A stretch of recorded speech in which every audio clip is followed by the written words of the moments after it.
જય શ્રી કૃષ્ણ બધાને. તો કેમ છો બધા? આશા કરું છો કે બધા મજામાં હશો. તો જો બપોરની રસોઈમાં આજે બનાવવાનું છે ટામેટાનું શાક. તેના માટે આપણે બધું સુધારીને તૈયાર કરી લીધું. ટામેટા, મેથી, લીલા મરચાં, આદુ લસણની પેસ્ટ અને મીઠો લીમડો. અને અહીંયા મસાલા રેડી કરી લીધા છે. અને અહીંયા આપણો લોટ પણ બંધાઈને રેડી થઈ ગયો છે, બોઇલ થઈ ગયા છે.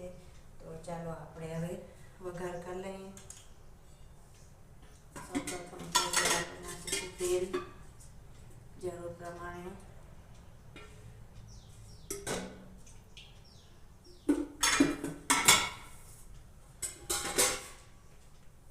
હવે આપણે નાખીશું રાઈ,